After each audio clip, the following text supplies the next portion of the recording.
Hey guys, welcome back to the channel. We're back out here at the hide. We've got the 18-inch 6.5 Grendel rifle from Palmetto State Armory back out on the bench. Today we're going to be doing two things. First thing, we're going to be shooting 3 different loads and getting our velocity data off the 18-inch rifle version as compared to the previously reviewed 12.5-inch version. Also, if you guys were able to watch part 1 of this video, you know that the rifle had some cycling issues.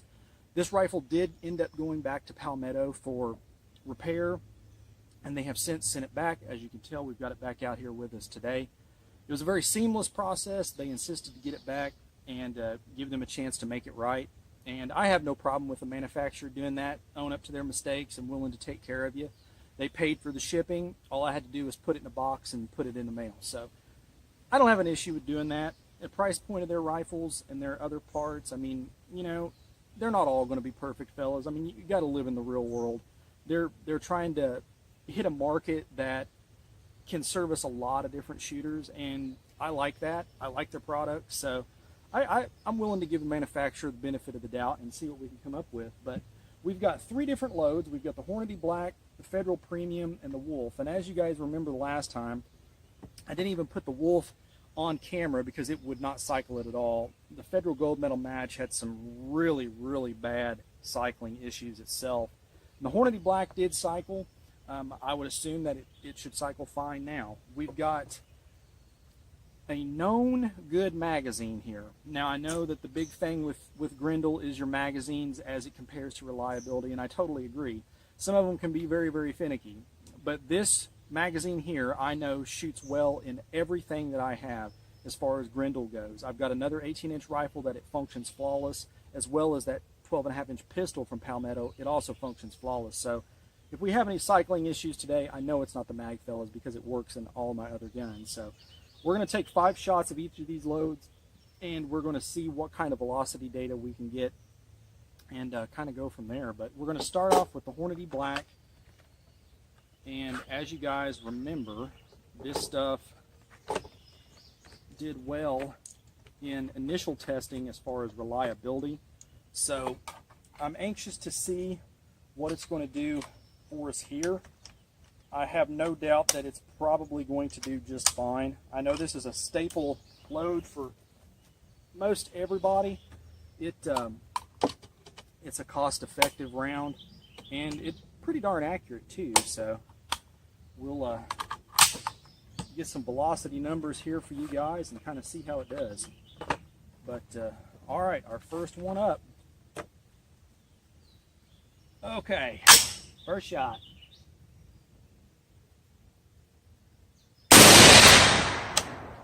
All right, 2392.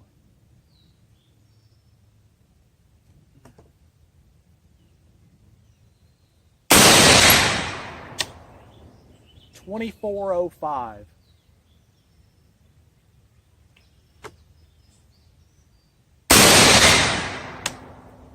$24.09.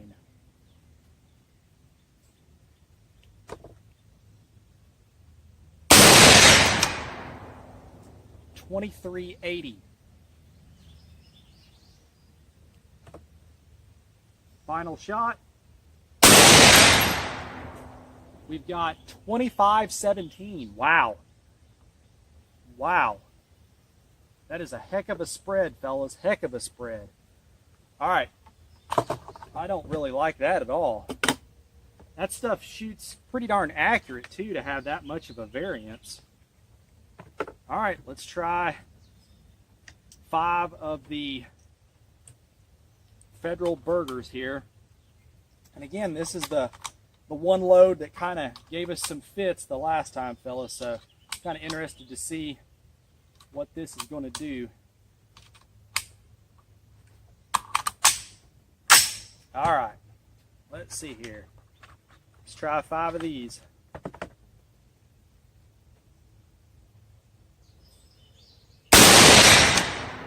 All right, 2302.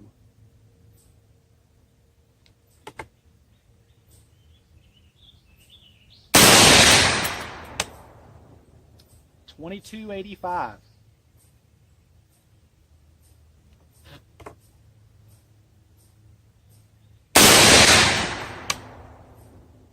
2313.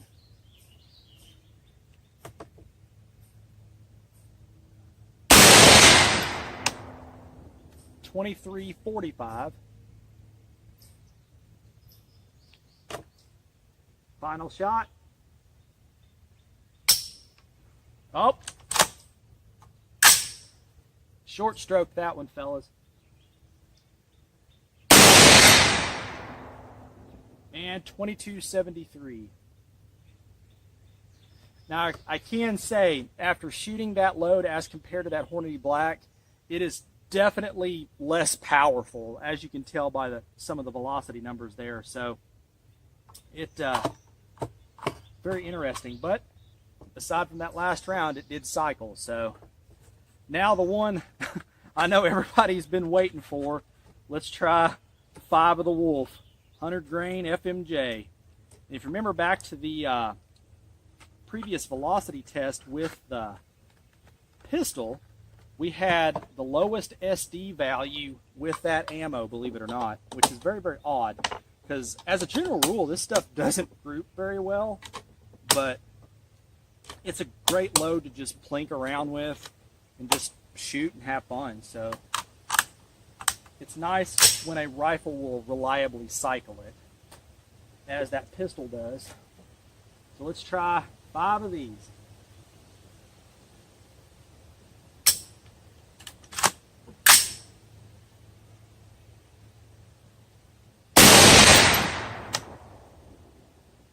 $26.01.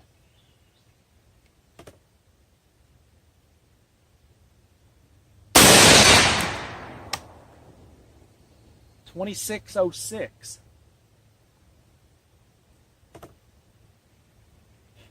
Getting attacked by biting flies today.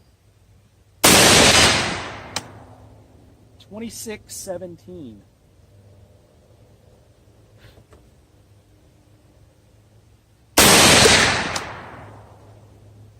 $25.80. Final shot.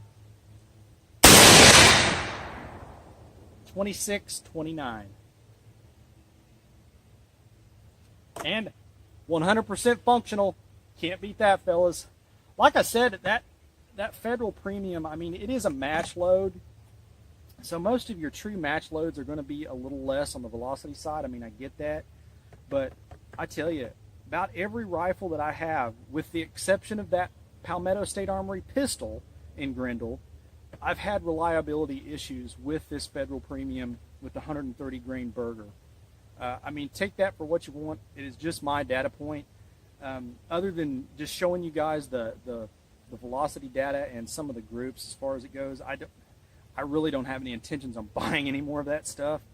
My best groups from factory boxed Grendel ammunition have come from the American Eagle 120 grain OTM and the Hornady Black. So I probably won't be buying much more of that, but it's good data for you guys that are getting into Grendel or just thinking about picking up other factory loads. But we'll shut the camera off. We'll head back up to the gun room. We'll take a look at this data as compared to that 12.5-inch pistol and give you guys kind of a good comparison between the two.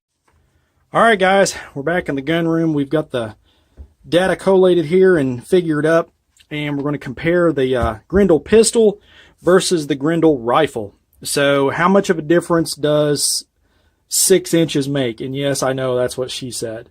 But we're going to start off with the Hornady Black. In the 12-inch pistol, we had a high velocity of 2195, low 2137, with a standard dev of 33. In the rifle, looks like we had a high velocity of 2517, low of 2380, standard dev of 50. Yeah, I don't know what the deal with that right there was, guys. That might have been a squib load. I'm not sure. But I would have expected this to be more in line with that right there. That would have lowered that standard dev considerably. But, you know, as you guys know, I've shoot a lot of this Hornady Black, as I know you guys do as well. You know, it's mass-produced ammo. It's not match-grade ammo. So, I mean, it's, you know, stands to reason that there could be some variance in the mix. But that Federal Berger, on the pistol we had a high velocity of 2153, low 2112 with standard deeve of 16. In the rifle version, the 18-inch version, we had 2345 high, low at 2275 with a standard deeve of 24, so it increased there as well. And the Wolf, again with the lowest standard deeve of them all, which I still don't understand. In the pistol, we had a high velocity of 2354 with a low velocity of 2342. In the rifle version, the 18-inch rifle version, we had a high velocity of 2629, low at 2580 with a standard deeve of 16. So we're still, you know, I mean, the velocity numbers are definitely increased. I mean, as you would expect. I mean, it is a rifle length barrel, so you would expect to have, you know, higher velocities, which, you know, in, let's see here, like that Berger, that Federal, it really didn't change that one a whole lot, honestly. Now the Hornady Black, it changed fairly considerably. We're in the, you know, the high mid 2100s in the pistol, and then we're pushing the 24 in the rifle version. Now the Wolf, again, same thing. In the rifle, we're in the 2600s. With the pistol, we're in the roughly the 2300s, low to mid 2300s. So as you can see, the rifle definitely makes a difference as far as velocity goes. Any of you guys shooting longer ranges, that's definitely something to take into consideration. Myself personally, it's not that big of a deal, but for those of you guys, you know, shooting 8,000-9,000 yards, this is definitely something that you want to take a look at, and other loads as well. I mean, I think it's great that Palmetto took care of this rifle. They did it, you know, it was a breeze process. They were super nice about everything. Even after the video with the cycling issues, they were totally, you know, respectable on it and got the rifle taken care of. So I have no doubts that they would do the same for you. So this rifle is by definitely a recommend. I don't think you're going to have any issues with it, and if you do, they'll take care of it. So save yourself some money. If you're just looking for something to have some fun with, this is definitely the way to go.